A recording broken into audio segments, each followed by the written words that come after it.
From CGTN headquarters in Beijing, this is The Hub with Wang Guan. Hello and welcome to The Hub. I'm Wang Guan in Beijing.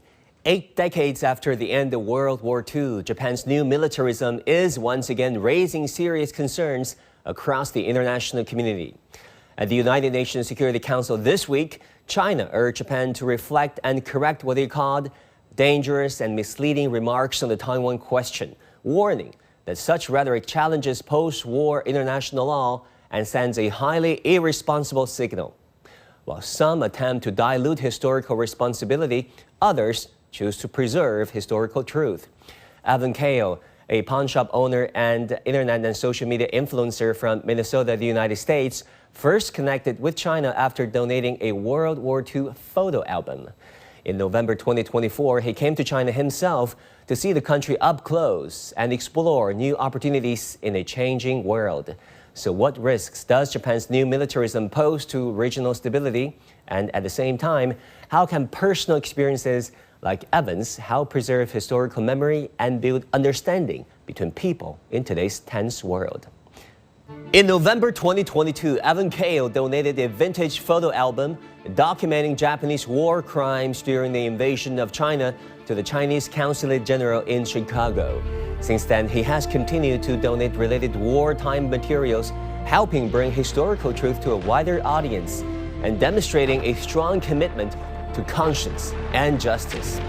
It's a way to keep the victims and the memories alive forever so that we can study the past and we can hopefully do better in the future. Yeah, I mean, at one point when you were in the northeast of China, you were moved to tears when you were awarded something like a model worker title. Tell us about that. Why were you so touched?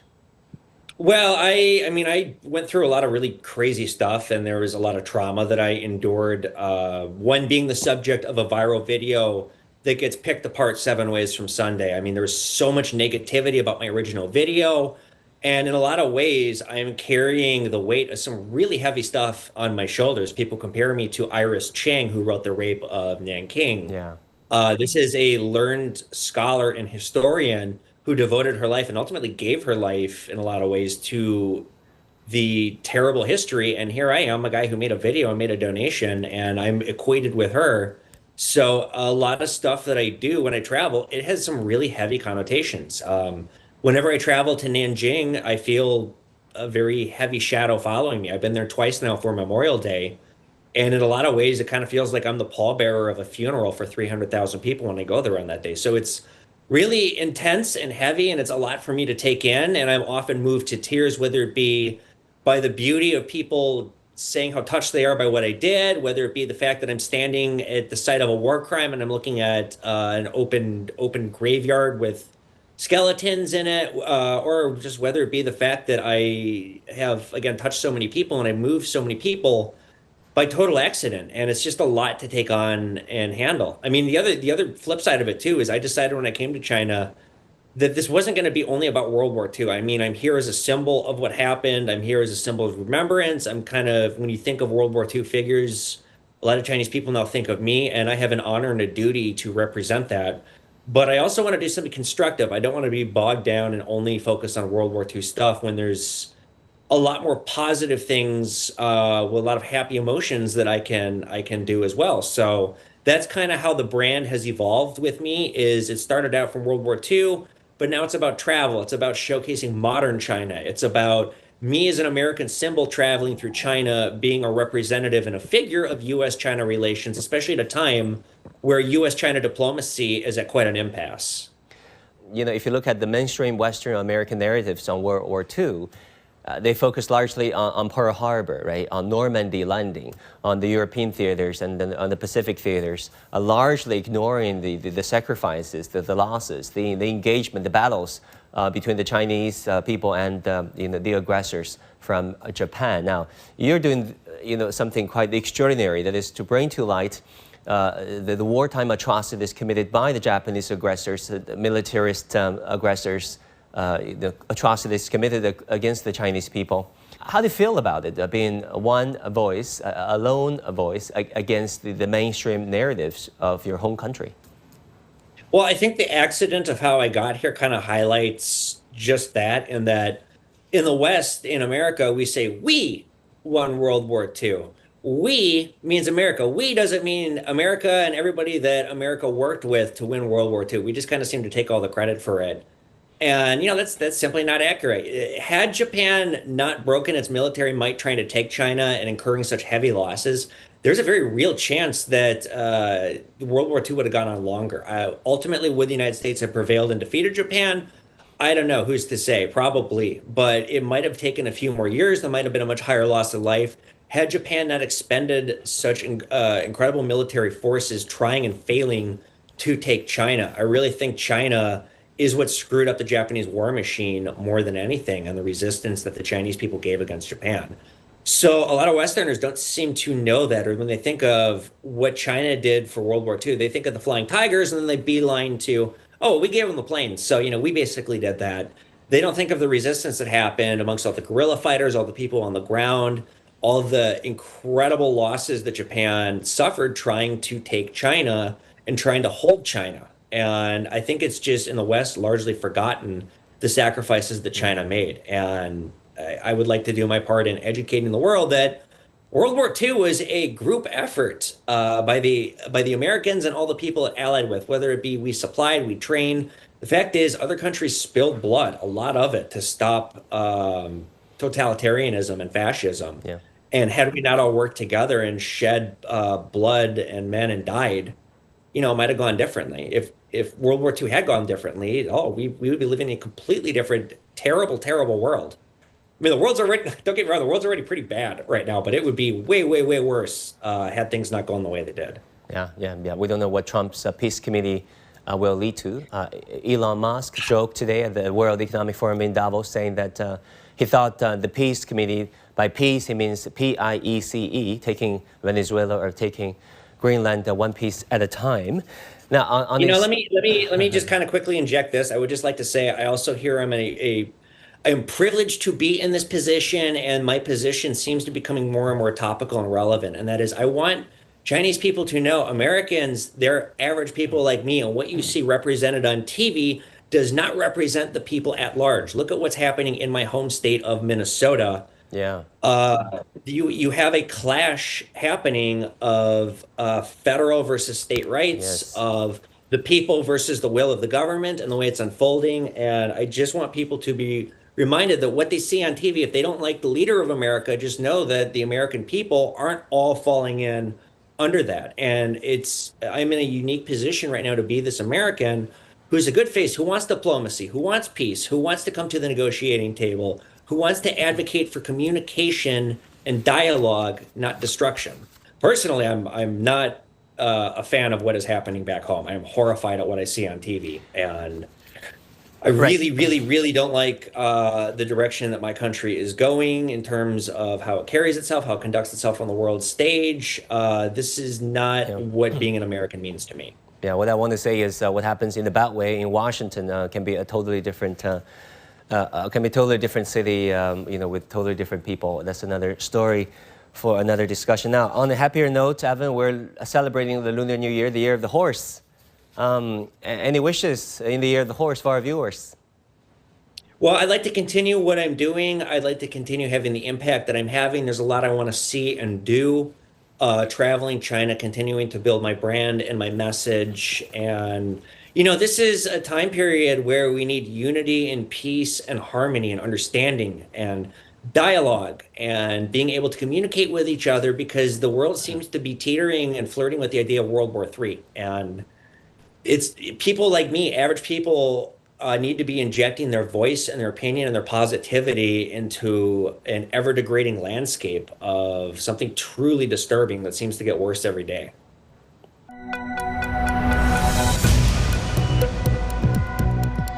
Each day, there are millions of stories. Each one can open new perspectives, new possibilities. Wherever you look, we are there to see, discover, explore. We put the pieces together to find what really matters to you, all around the world, all around the clock. Our reporters are at home across the globe. From our headquarters in Beijing, and production centers in Washington, Nairobi, and London. Stories from across the globe, reaching people across the globe. CGTN. See the difference. Images may appear to be identical, but looks can be deceiving. The difference is not always obvious. It has to be discovered. There are always different sides to a story. We put the focus on the details. To see more, to understand better. CGTN. See the difference.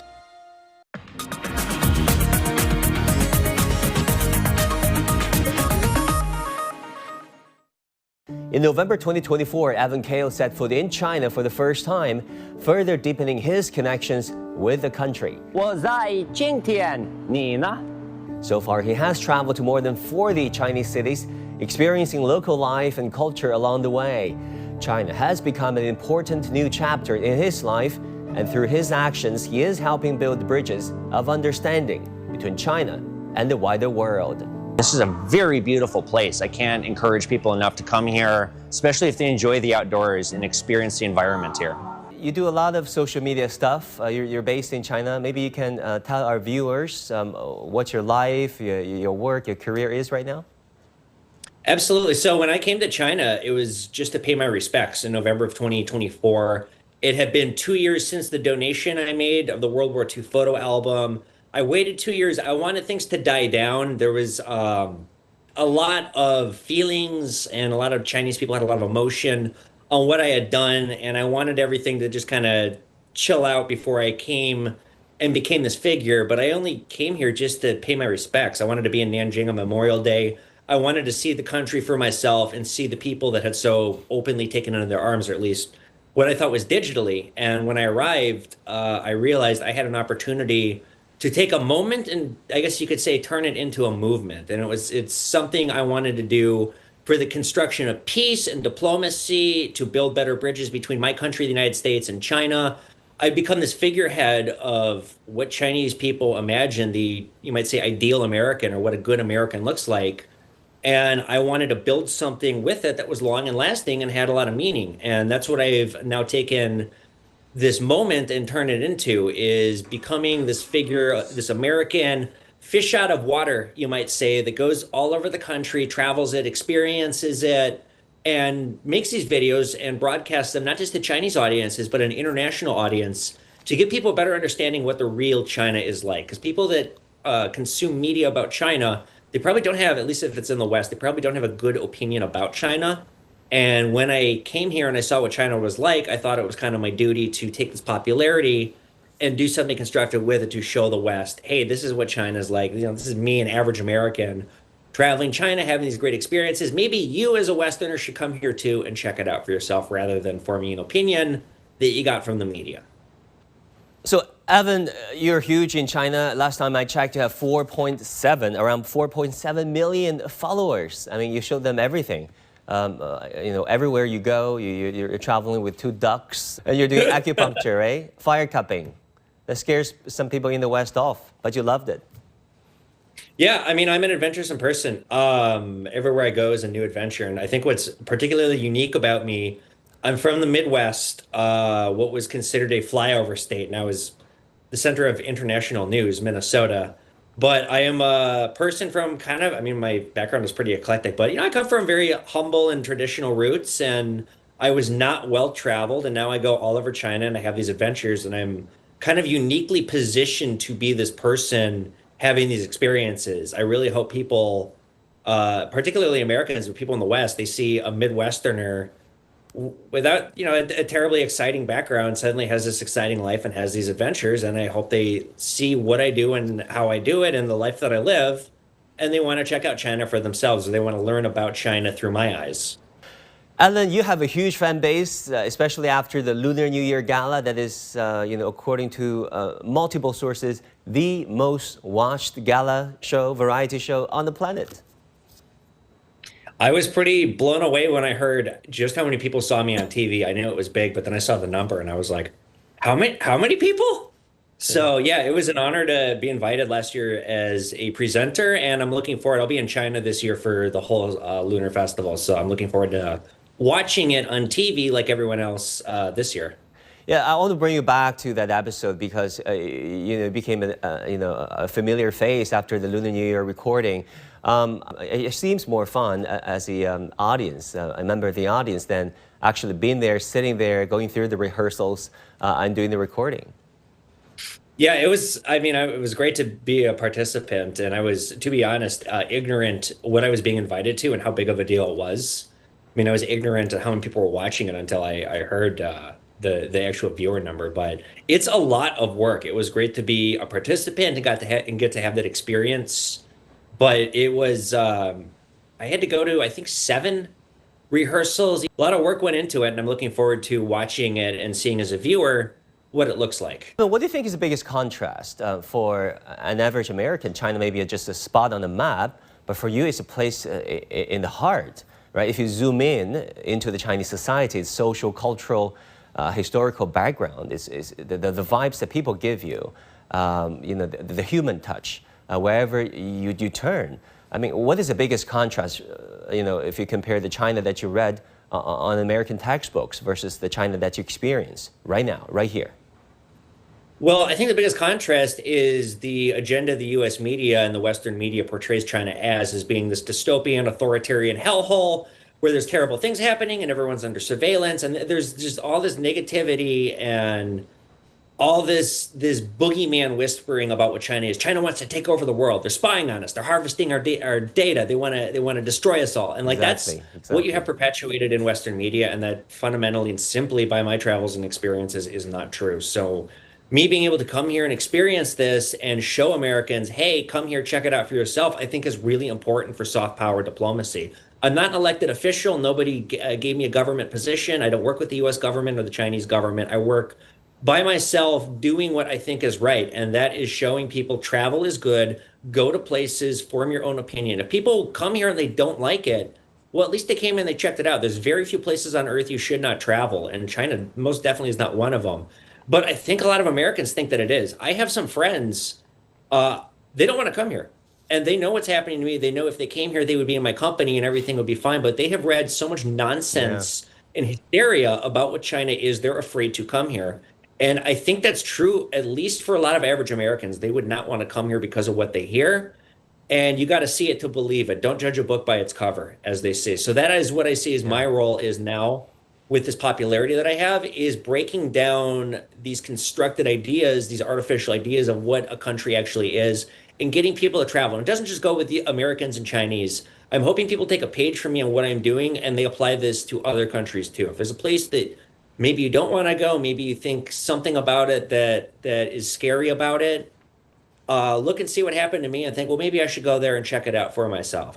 Very well said. Totally agree. Now, what do you think is the biggest pleasant surprise or surprises that China has presented you with? Oh, the technology. And I say this again and again. I wish America had the high-speed trains. My God, I would be able to go see my parents. They live 2.5 hours away from me. I'd be able to see them in 30 minutes, not a 2.5-hour car ride. It blows me away that America does not have technology like China has. And I think it really showcases how much China is advancing and the work, at least that my country has to do in order to catch up on the world stage with technology. When I got back, I went home over the Christmas holiday to go see my parents. I was briefly home. I was home for about 3 weeks. And I get back to Minneapolis-St. Paul Airport. There's a robot cleaning. It's mopping. And these people, these Midwesterners, are all standing around this thing like they're watching a sorcerer do magic because they've never seen a robot cleaning before. And I'm just like, God, you guys go to China. This is nothing.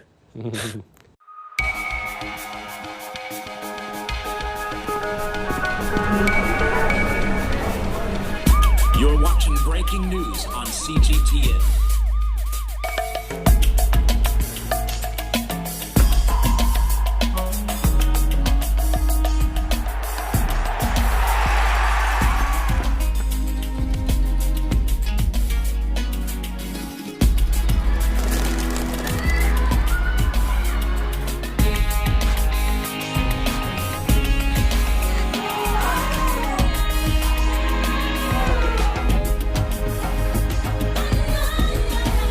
You're watching CGT with the latest market-moving headlines from around the world.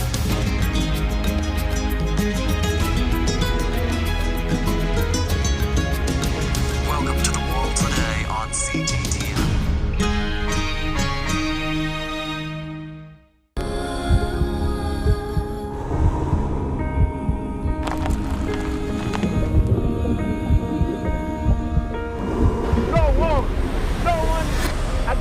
Again, holding guns. Word protesters.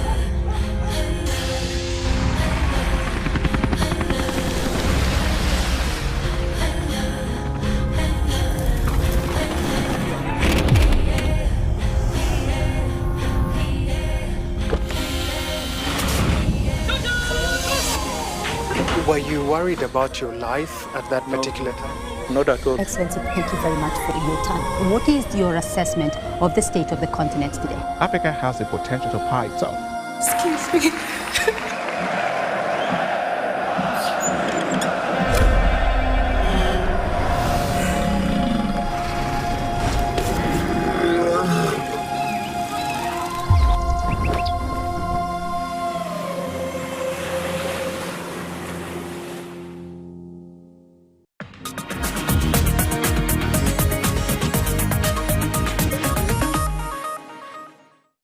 This happens. Now, what is the biggest difficulties that you have to adapt yourself to in China? Language is tough. I'm learning the language. I'm having a hard time with it. I'm 36 and a half years old, and they say the human brain after the age of 25 has a hard time with languages, and it seems to be true.